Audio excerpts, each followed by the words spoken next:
Sir, Chanakya जी ने अपने एक श्लोक में ऐसा बोला था कि जो जंगल में सीधे पेड़ होते हैं वो सबसे पहले कटते हैं और टेढ़े पेड़ हमेशा बाद में।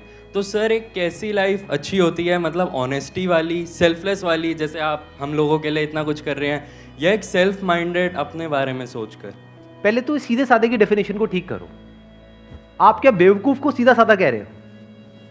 ज्यादातर लोग यही गलती करते हैं। बेवकूफ मतलब क्या कि कोई भी आए और आपके साथ में कुछ भी करके चला जाए, उसको आप सीधा साधा कहोगे या बेवकूफ कहोगे?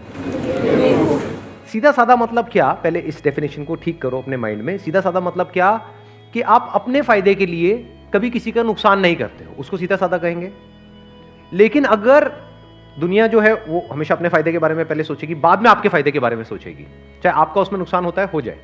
तो अगर कोई अपने फायदे के लिए आपका नुकसान करता ही चला जा रहा है, आपका काटता ही चला जा रहा है और आप अपना कटवाते ही चले जा रहे हैं, तो आपको सीधा साधा कहेंगे या बेवकूफ कहेंगे? तो लाइफ में हमेशा सीधे साधे बनो, उसमें कोई बुराई नहीं है। मतलब अपने फायदे के लिए कभी किसी के दूसरे का नुकसान मत करो, उसमें तो कोई बुराई है ही नहीं।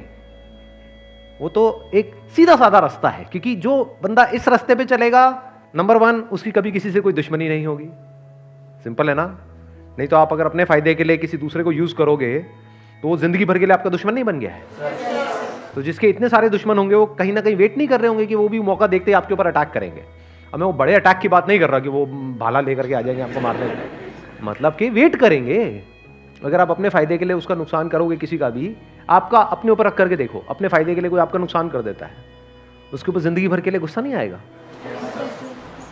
तो उसके कितने दुश्मन हो जाएंगे? सोचो, एक के साथ ऐसा करेगा, 2 के साथ करेगा, 3 के साथ करेगा, उसके बाद उसको पता ही नहीं लगेगा कि मैं कर क्या रहा हूं, उसकी आदत बन जाएगी, तो बंदा करप्ट हो गया अंदर से, तो मरते दम तक डर में ही जिएगा। लॉ एंड ऑर्डर का डर, उसके अलावा लोगों का डर, ऊपर से अंदर से कहीं ना कहीं रिग्रेट। क्योंकि जरूरी नहीं है आप जिस लेवल तक सोच करके किसी का गलत कर रहे हो उसी लेवल तक होता है, कई बार उससे बहुत ज्यादा हो जाता है। आप समझ गए मेरी बात? आप सोच रहे हो कि हाँ मेरे ये करने से सिर्फ इतना ही होगा, लेकिन बाद में आपको पता लगा सिर्फ इतना ही नहीं हुआ, उसकी वजह से ये भी हो गया, तो जिंदगी भर के लिए अंदर रिग्रेट्स आ जाएंगी कई तरह की। तो आप जियोगे क्या? ऊपर ऊपर से आपको ये सब करके थोड़ी बहुत सक्सेस मिल भी गई और अंदर से डर में जी रहे हो, अंदर से स्ट्रेस में जी रहे हो, तो ऐसी लाइफ किस काम की? सब बेकार हो गया ना। तो अब पॉइंट ये है यहां पे समझने वाला कि लाइफ में सीधा साधा बनो। सीधा साधा मतलब बिल्कुल सीधा साधा रास्ता पकड़ो, टेढ़े मेढ़े रास्तों के चक्करों में मत पड़ो। लाइफ में सीधा साधा बनो, लेकिन बेवकूफ मत बनो। आप ये कह सकते हो बेवकूफों का सबसे पहले कटता है, क्योंकि जब भी कोई कोटेशन होती है उसको एज इट इज नहीं देखना होता है, समझना होता है उसके पीछे का मीनिंग क्या है। तो मैं आपको मीनिंग एक्सप्लेन कर रहा हूं। चाणक्य जिन्होंने ये बात कही, क्या वो सीधे साधे नहीं थे? क्या वो अपने फायदे के लिए औरों को नुकसान करते थे? या वो पहले, क्योंकि मेरे को नहीं पता आप में से कितनों ने पढ़ा है उनके बारे में, कितनों ने पढ़ा है, कितनों को पता है उनका बैकग्राउंड। अपने फायदे के लिए वो कभी किसी का नुकसान करने के बारे में सोचते तक नहीं थे। मतलब पहले वो जनहित के बारे में सोचते थे, समाज के बारे में सोचते थे, बाद में जो बचा खुचा होता था बाद में अपने बारे में सोचते थे।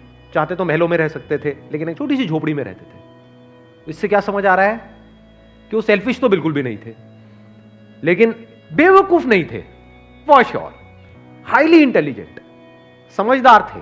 तो समझदार बनो, समझदारी प्लस सीधे साधे। हाँ, कोई आपके ऊपर अटैक करने के लिए आ रहा है, तो अब समझदारी किसको कहेंगे? कि अपने आप को बचाओ, या वहां पर आराम से खड़े हो जाओ, हम मार ले कोई समझदारी किसको कहोगे? कि अपने आप को बचाओ। अब वहां से भागना है या उससे लड़ना है, या सही टाइम का वेट करना है उससे लड़ने के लिए, इसको समझदारी कहते हैं। बेवकूफी किसको कहेंगे? कोई आ रहा है, मान लो शेर आ रहा है आपको सामने से खाने के लिए, कोई नहीं, खा ले, मैं तो पैदा इसीलिए गया, मुझे कहा था कि लाइफ में ना कभी किसी का बुरा नहीं करना है, आई कांट हार्म यू शेर। हाँ, वो कहेगा ठीक है, मेरा तो हो गया, मेरा तो डिनर का इंतजाम हो गया। तो बेवकूफ मत बनो। मतलब जो मैंने अपने एक सेशन में बोला भी था कि इसको, जो भी मैंने भी कहा, अगर उसको एक लाइन के अंदर सम अप करना हो तो वो ये है कि पावरफुल बनो लाइफ में, बिकॉज जिंदगी का एक सीधा सा लॉ है, सर्वाइवल ऑफ द फिटेस्ट। तो आपको पावरफुल बनना है, इसलिए नहीं कि आपको दूसरों को दबाना है या दूसरों के साथ में गलत करना है, इसलिए ताकि ये दुनिया आपको दबा ना सके।